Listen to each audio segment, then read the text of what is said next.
پیارے بھائیوں، خطبہ مسنونہ کے بعد جو آیتیں آپ کے سامنے میں نے پڑھی ہیں وہ سورہ الطور کی آیتیں ہیں۔ اللہ کے نبی صلی اللہ علیہ وسلم اس سورت کو مغرب کی نماز میں تلاوت فرمایا کرتے تھے۔ ان آیتوں سے جڑی ایک بات ہے، ایک قصہ ہے، اس آیت سے متعلق ایک واقعہ ہے کہ جنگ بدر کا واقعہ ہونے کے بعد دشمنوں کی ایک خاصی تعداد قید کر لی گئی مسلمانوں کی طرف سے۔ آپ کو معلوم ہے جنگ بدر وہ جنگ ہے جو مسلمانوں نے پہلی جنگ لڑی ہے۔ اللہ تبارک و تعالیٰ نے کم تعداد اور بے سر و سامانگی کی حالت میں بھی اللہ تعالیٰ نے کامیابی عطا فرمائی پیارے نبی صلی اللہ علیہ وسلم کو۔ بڑے اندیشے تھے کیونکہ جن لوگوں سے مسلمانوں کی جنگ تھی انہوں نے مسلمانوں کو لگ بھگ 13 برس تک بہت ستایا تھا۔ جب کوئی قوم کسی قوم پہ 13 برس ظلم کرتی ہے تو یہ جو مظلوم قوم ہوتی ہے اس کے دل میں ایک قسم کی ہیبت سی بیٹھ جاتی ہے۔ تو ایک ہیبت کی کیفیت تھی۔ اللہ کے نبی صلی اللہ علیہ وسلم نے جنگ کے آغاز میں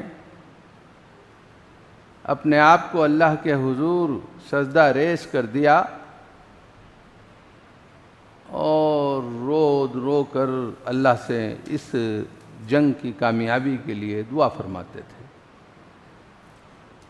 ایک تو یہ بات تھی کہ جن لوگوں سے آپ کا سامنا تھا یہ وہ لوگ تھے جنہوں نے 13 سال تک مسلمانوں کو، نبی کریم صلی اللہ علیہ وسلم کو بہت زیادہ زد پہنچائی تھی۔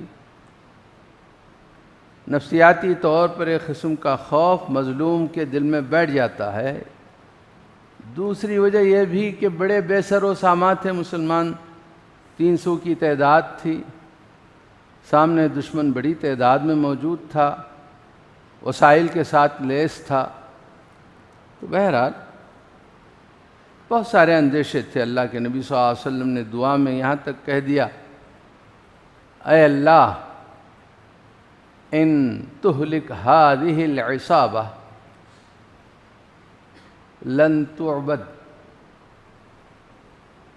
اے اللہ یہ جو مٹھی بھر جماعت تیرے دین کے دفاع کے لیے کھڑی ہو گئی ہے، اگر آج یہ جماعت ہلاک ہو جائے گی تو قیامت تک تیری عبادت کرنے والا کوئی نہیں رہے گا۔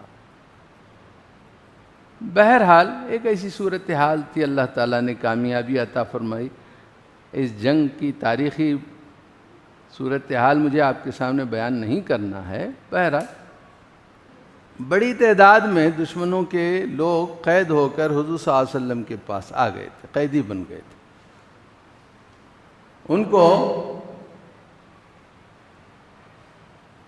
کیا کیا جائے قیدیوں کے ساتھ؟ بہت سارے مشورے آئے، مگر رحمت للعالمین صلی اللہ علیہ وسلم نے ان کو معاف کر کے ان کو چھوڑ دینا چاہا، تھوڑا سا فدیہ لے کر۔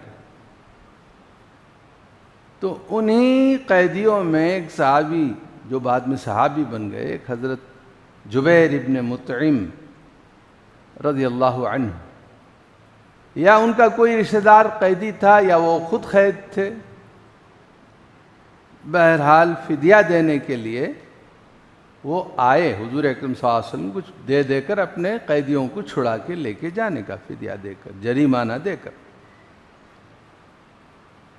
ایسے میں مغرب کی نماز کا وقت آ گیا۔ ابھی یہ صاحب غیر مسلم تھے۔ مغرب کی نماز کا وقت آ گیا تو نبی کریم صلی اللہ علیہ وسلم نماز پڑھا رہے تھے جماعت کے ساتھ، تو مغرب کی نماز میں سورہ طور کی تلاوت فرمائی۔ تو ان آیتوں کی تلاوت کی ان آیتوں پر جب نبی کریم صلی اللہ علیہ وسلم پہنچے تو جبیر ابن مطعم باہر کھڑے ہوئے تھے. یہ آیتیں جب ان کے کان میں پڑھیں، ام خلقوا من غیر شیء ام هم الخالقون، کیا یہ لوگ کسی اور چیز سے بنائے گئے ہیں،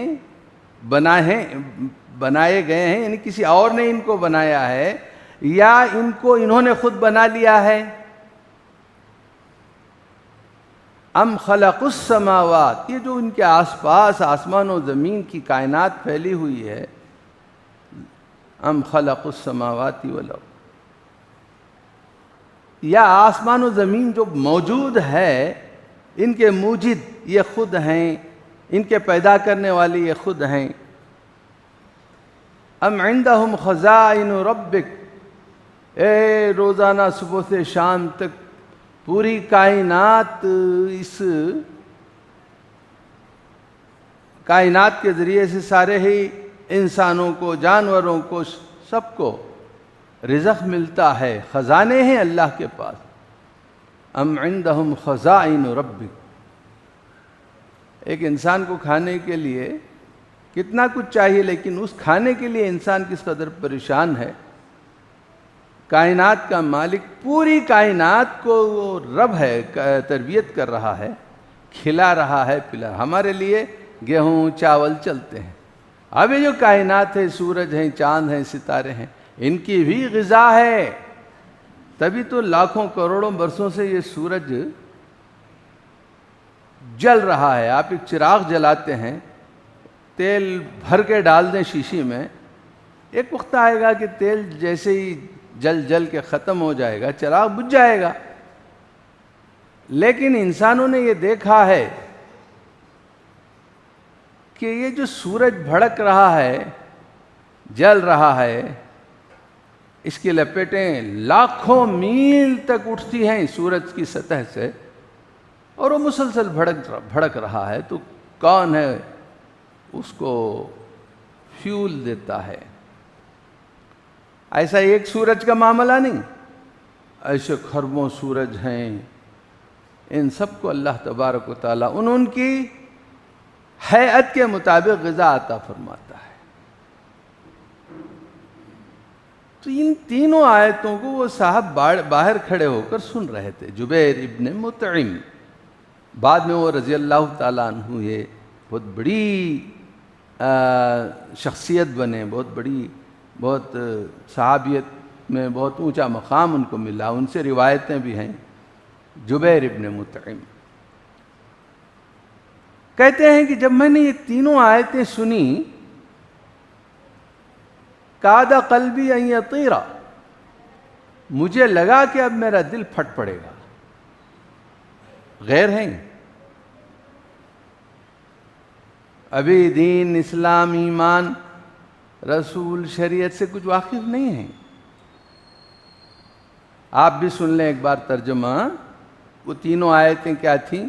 ام خلقوا من غیر شیء، یہ جو رب کے منکر ہیں، اللہ کا انکار کرنے والے ہیں، کیا انہوں نے خود کو پیدا کر لیا ہے یا کسی اور نے ان کو پیدا کیا ہے؟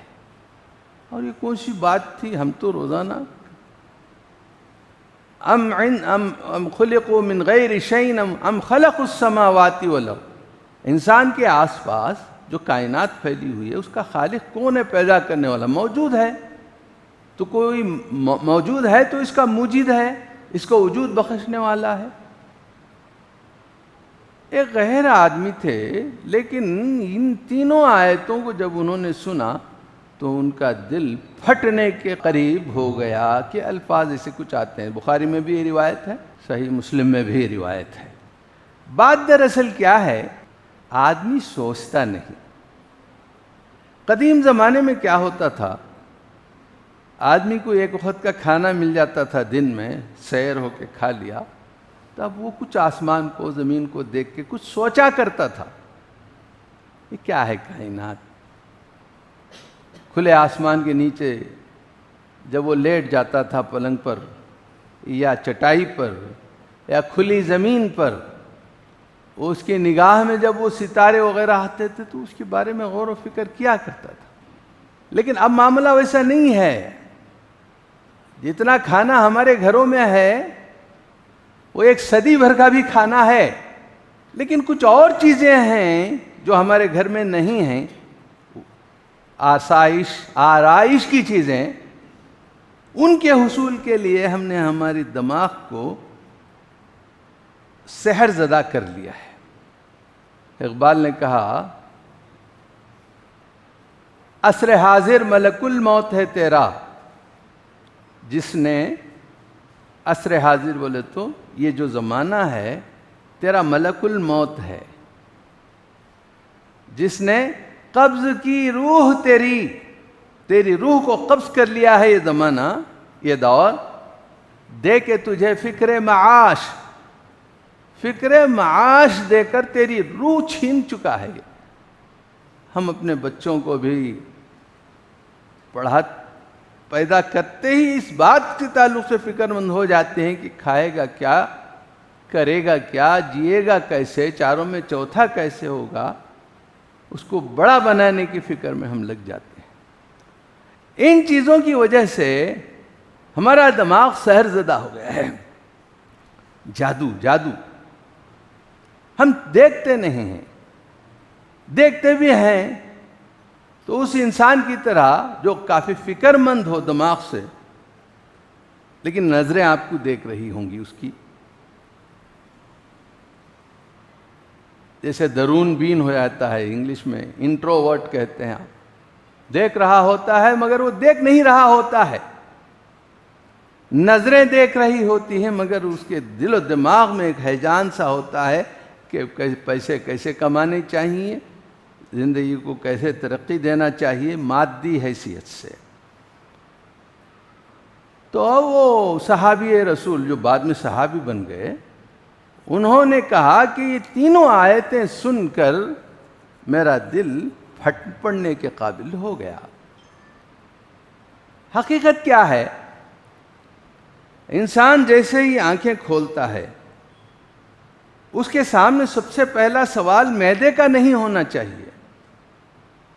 اس کے سامنے یہ سوال آنا چاہیے کہ صاحب میں آ گیا ہوں تو کہاں سے آ گیا ہوں. یہ میرے اپنے لیے سوال ہے. پھر میرے ارد گرد جو کائنات پھیلی ہوئی ہے وہ آ گئی کہاں سے ہے. یہ سب سوالات ہیں، ان کو حل ہونا ہے تبھی جا کر دوسرے کام.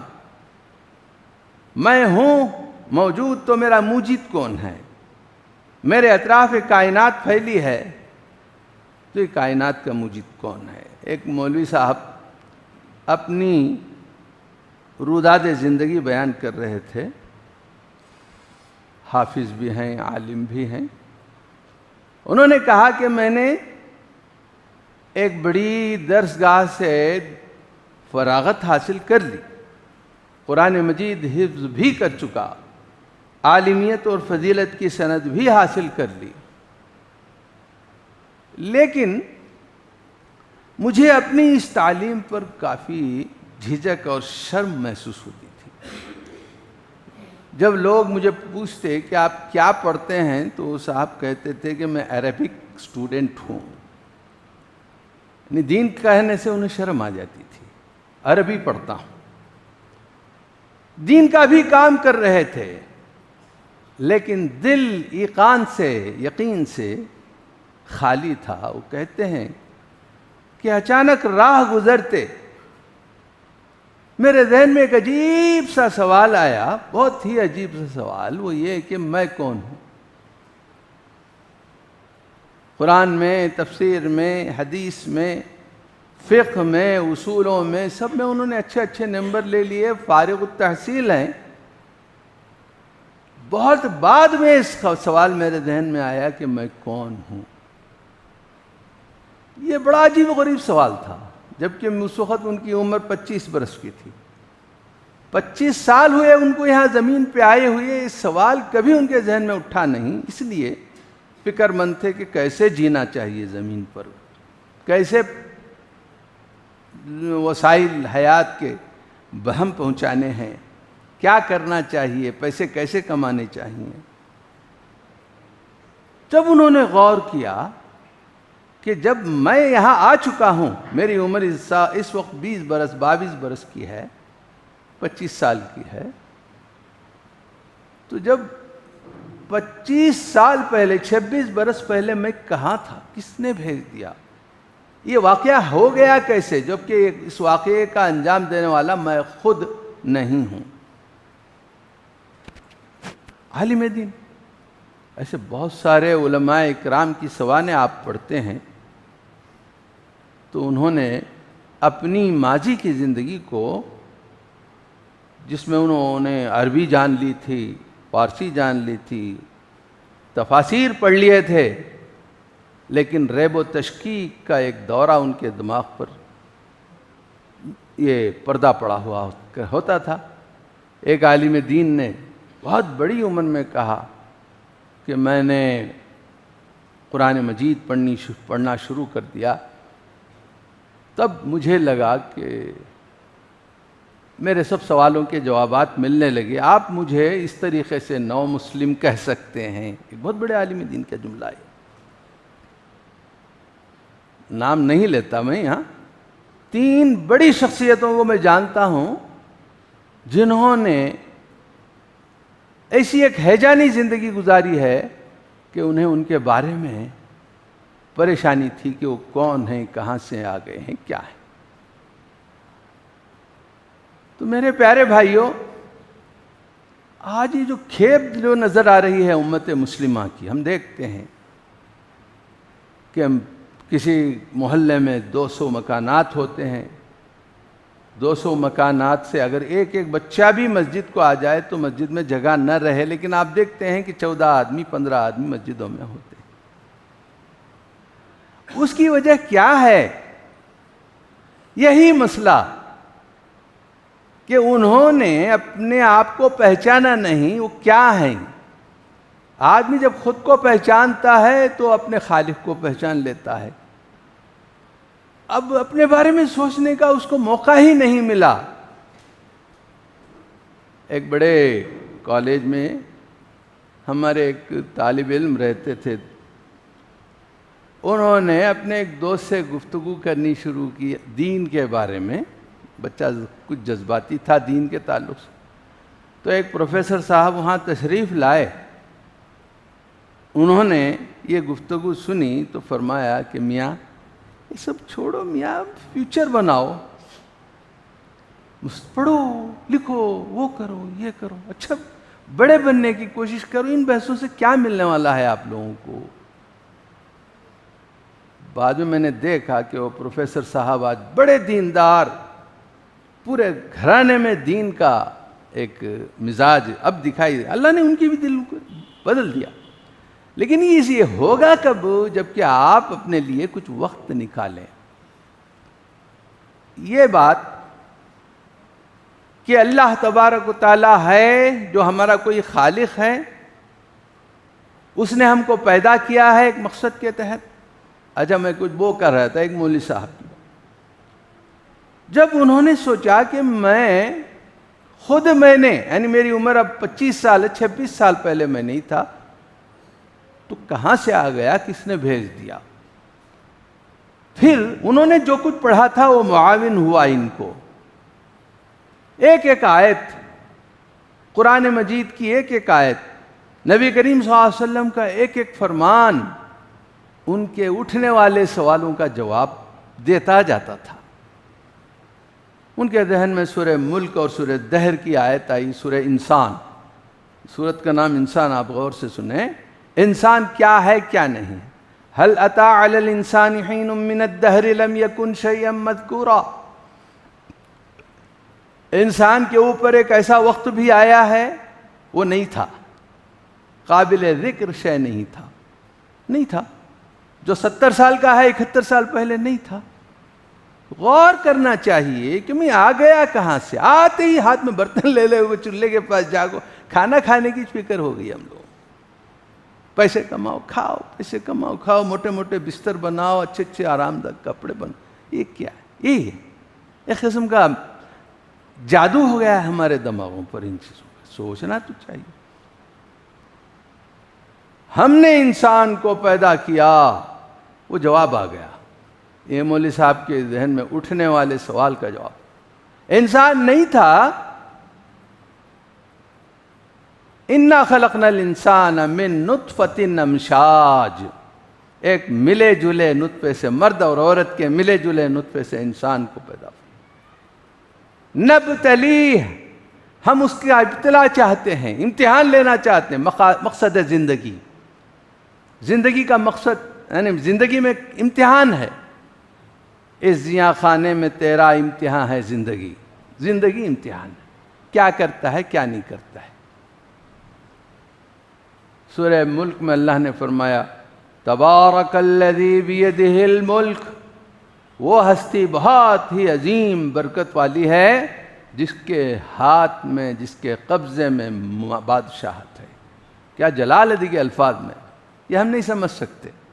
تبارک الذی بیدہ الملک وہو علی کل شیء قدیر، وہ ہر کام کر سکتا ہے۔ الذی خلق الموت والحیات، اسی نے موت اور حیات پیدا فرمایا، انسان کو زندگی دی، پھر انسان کو موت دیتا ہے۔ لیبلوکم ایکم احسن عملا، تاکہ انسان کو آزمائے کہ احسن عمل کون کر کے آتا ہے میرے پاس، برا عمل کون کر کے آتا ہے، یہ امتحان ہے۔ لیبلوکم ایکم احسن عملا وہو العزیز الغفور، یہ موت و حیات دونوں میرے ساتھ ہوتے ہیں اور یہ میرے اپنے قابو میں نہیں ہیں۔ پیدائش میری اپنی میرے قابو میں نہیں ہے، موت میری منشا سے نہیں ہے، میں مرنا نہیں چاہتا، میرے بچے نہیں چاہتے، گھر والے نہیں چاہتے، ڈاکٹرز نہیں چاہتے، کوئی بھی نہیں چاہتا، لیکن مر جاتا ہوں۔ یہ ہوتا کیسے ہے؟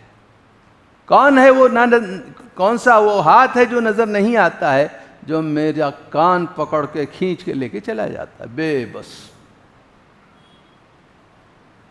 تو یہ آنا اور یہ جانا، ان دونوں کے بیچ میں جو وقفہ ہے نا، وہ بھی ہماری مرضی سے نہیں ہونا چاہیے۔ جب آنا ہماری مرضی سے نہیں، جانا ہماری مرضی سے نہیں، تو یہ درمیانی وقفہ بھی ہماری اپنی مرضی سے نہیں ہونا چاہیے۔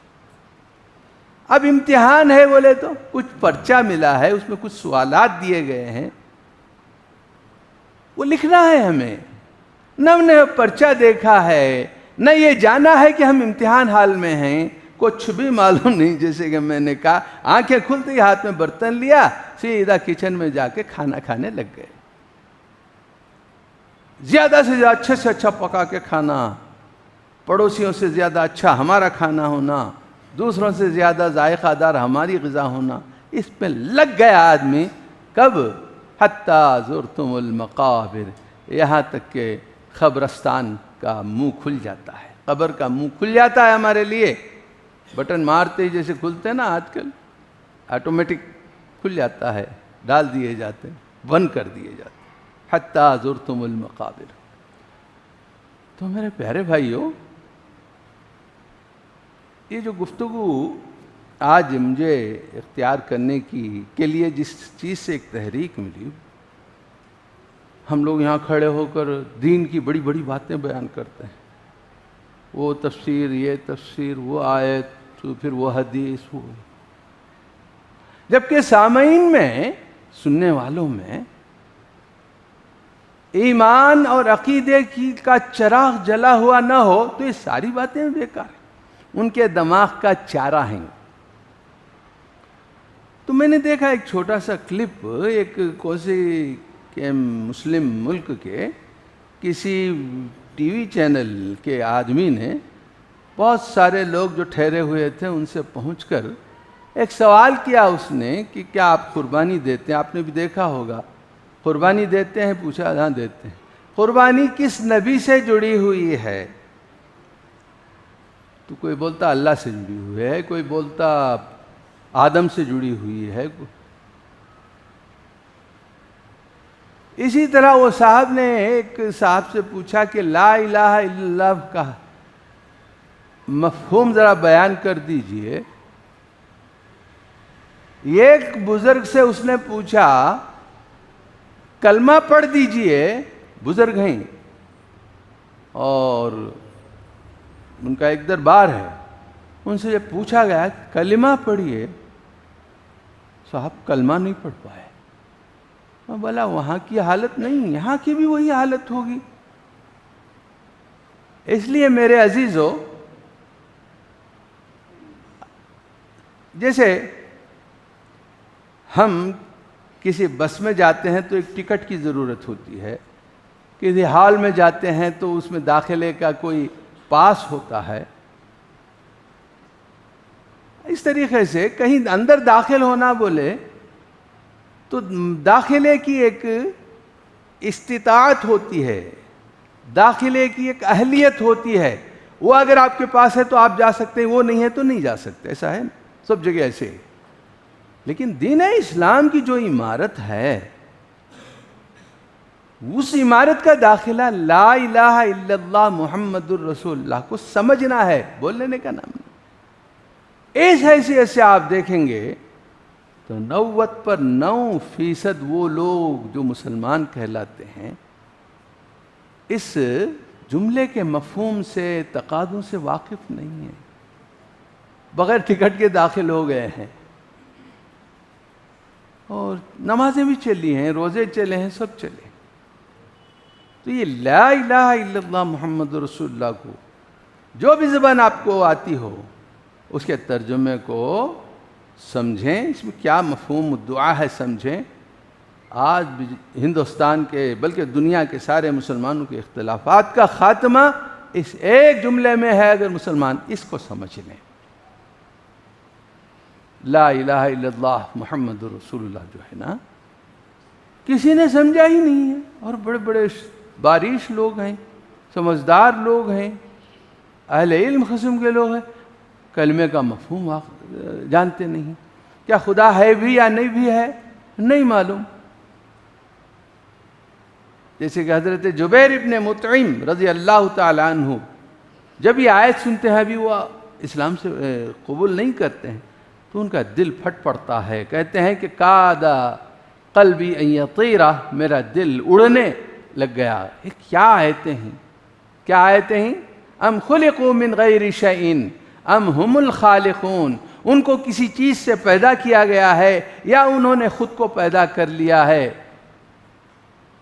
ام خلق السماوات، ان کے آس پاس جو کائنات ہے، جس اپنی برہنہ آنکھوں سے وہ دیکھ رہے ہیں کہ ان کا خالق کون ہے، انہوں نے پیدا کیا ہے کیا؟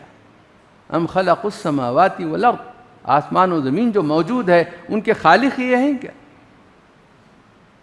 ام عندہم خزائن ربک، رب اس پوری کائنات کو اپنے خزانے سے کھلا رہا ہے، پلا رہا ہے، پال پوس رہا ہے۔ اتنے بڑے خزانے کا مالک میں ہوں، 5 فٹ کا 6 فٹ کا انسان کون ہے؟ یہ سوالات کیوں نہیں اٹھتے ہمارے لیے؟ ان غیر مسلم صاحب کا دل پھٹ پڑنے کے قریب ہو گیا، ہمارا دل کو کیونکہ ہم نے نمازیں پڑھ رہی ہیں ہمیں، لیکن دین کا تقاضا آپ کو پورا کرنا ہے۔ تو لا الہ الا اللہ جو ٹکٹ آپ کو ملی ہے نا، اس ٹکٹ کے بارے میں آپ واقعی اس وثیقے کے بارے میں علم رکھیں، اگر یہ نہیں ہے تو پھر بیکار ہے۔ حالانکہ یہ چیز کوئی ایسی چیز نہیں ہے کہ آپ کو باہر سے لانی پڑے، اللہ تعالیٰ نے ہماری فطرت میں رکھ دیا ہے۔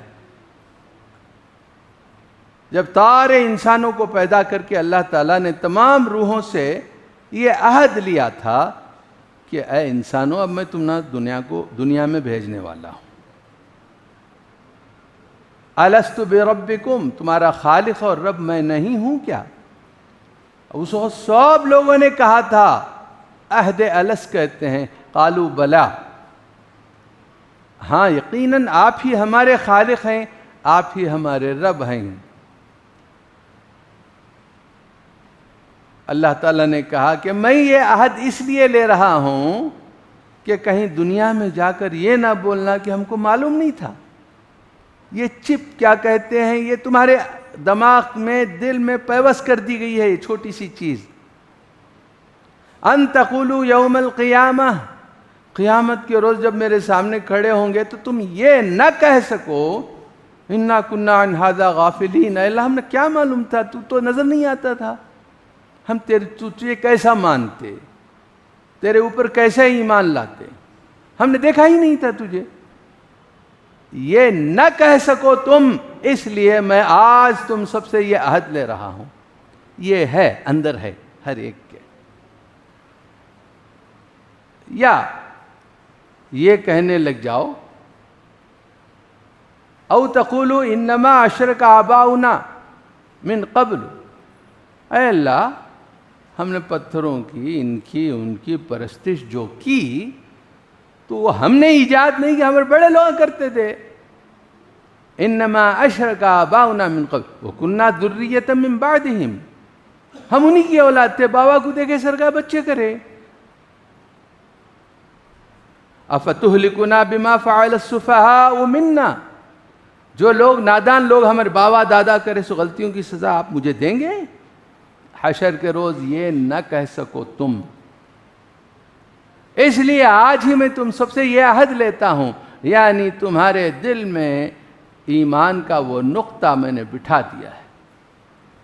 میں نے بہتوں کو دیکھا ہے جو جامد چیزوں کے پرستار ہیں، لیکن جب کبھی میں نے ان سے گفتگو کی ہے تو آسمان پر انہوں نے اشارہ کیا ہے.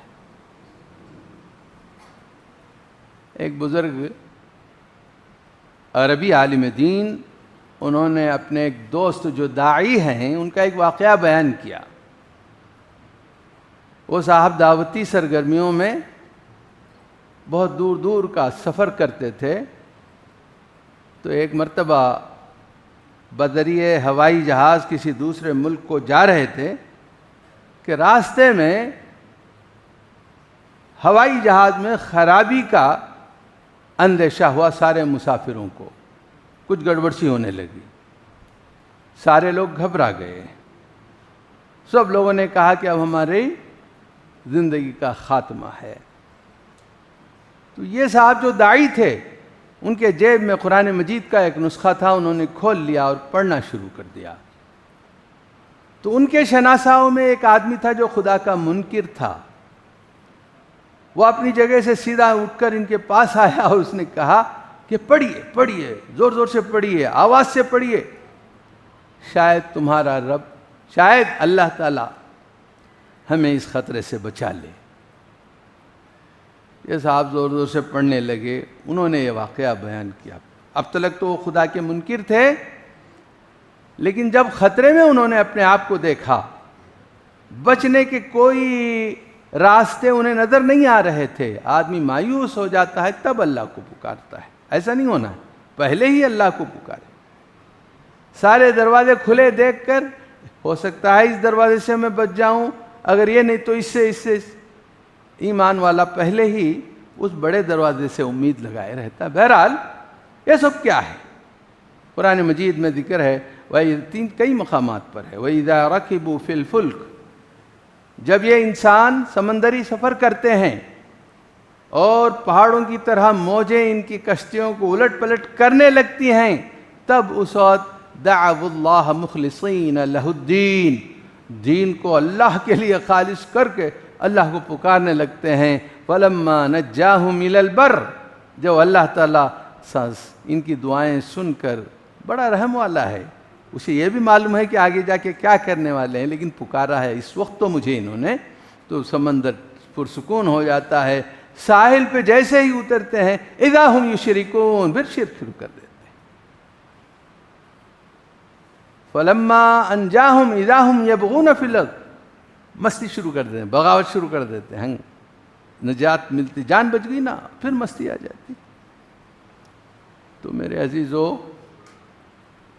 انسان کو پہلے اپنے رب کی پہچان کرنا ہے، اس کے بعد وہ لا الہ الا اللہ کا قائل ہوگا.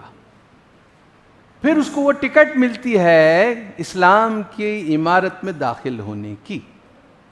کاغذ کا خالی ٹکڑا اگر آپ لے لیں، داخلہ نہیں ملتا، کہیں کوسے حال میں بھی نہیں ملتا. کسی بس میں جانا ہو تو ایک چھوٹی سی پرچی آپ کے ہاتھ میں دے دی جاتی ہے.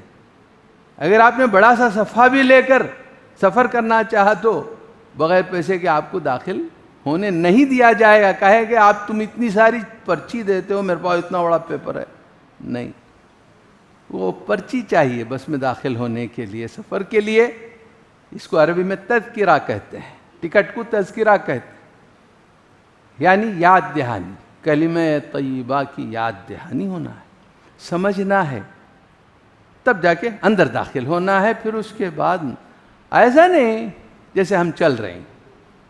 ایک بہت بڑی جماعت ہے، وہ اینکر پوچھتا ہے کلمہ کا معنی بولیے. نہیں، وہ سو ہم نے پڑھا ہی نہیں. ایک حافظ صاحب فرما رہے ہیں وہ سو ہم نے نہیں پڑھا ہے.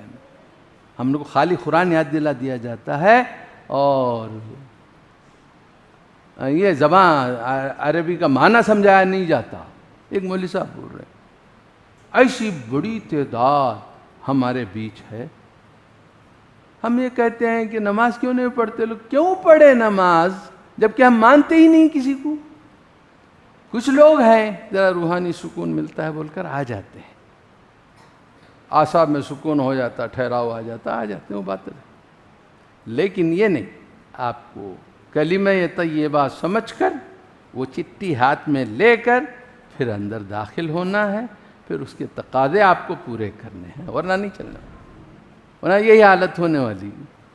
کیا ہو گیا ہے؟ شیشی تو میل سے بھری ہے، اوپر عطر لگا ہوا ہے. نہیں جی، بیپار نہیں ہوتا ایسی شیشی کا. ایسی شیشی کو کوئی خریدتا نہیں. آپ نے اوپر عطر کا نام رکھ دیا ہے، دکاندار نے عطر کا لیبل لگا دیا ہے، اندر بدبو ہے، نہیں بکتا وہ. تو میرے پیارے بھائیوں، یہ جو ٹکٹ ہے اس کے بارے میں ہوش و حواس کے ساتھ، اس ٹکٹ یعنی لا الہ نہیں ہے کوئی الہ سوائے اس کے. پہلے یہ مانے کہ وہ ہے، دوسرے مرحلے پہ یہ مانے کہ وہ اکیلا ہے، تنہا ہے، اس کے سوا کوئی الہ نہیں ہے. لا الہ عربی کا ایک قانون ہے گرامر کا، لا کے بعد زبر والا کوئی حرف آیا نہیں. لا الہ، ہا کو زبر آیا دیکھیے، اس کا مطلب ہوتا ہے کوئی الہ نہیں ہے. رجل بولتے ہیں آدمی کو، لا رجل جب کہتے ہیں کوئی انسان نام کا کوئی وجود وہ کمرے میں نہیں ہے. لا رجل فی الدار. یہ سمجھیں، ہم خود سمجھیں. نہیں سمجھ میں آتا ہے تو باہر چلے جائیں، کوئی بات نہیں، ضرورت نہیں، آرام سے رہیں، راستے بہت اچھے ہیں، دنیا کا عیش تو ملے گا. یہ کیا ہے؟ مانیں، سمجھیں، صحیح ہے تو پھر انٹر ہوں، پھر اس پر چلیں، اپنے بچوں کو، اپنے گھر کو لا الہ الا اللہ محمد رسول اللہ کا مفہوم سمجھیں اور سمجھائیں. یہ ضروری ہے. اب ہم یہاں بڑی بڑی باتیں کرتے ہیں ممبروں پہ، وہ مسئلہ، یہ مسئلہ، یا ٹکٹ ہی نہیں ہے. تو عزیزان گرامی، آج بھی کسی بچے کو کھڑا کر کے آپ پوچھ دیں گے بیٹے تم مسلمان ہو، لا الہ الا اللہ کا معنی کیا ہے؟ میں سمجھتا ہوں 1% بھی ایسے لوگوں کی نہیں نکلے گی تعداد جو اس مفہوم سے واقف. ضرورت ہے. وہاں پہنچنے کے بعد ٹکٹ نہ ملے تو کیا کریں گے؟ یہیں سے ٹکٹ بنا لیں، ابھی وقت ہے. وآخر دعوانا الحمد للہ رب العالمین.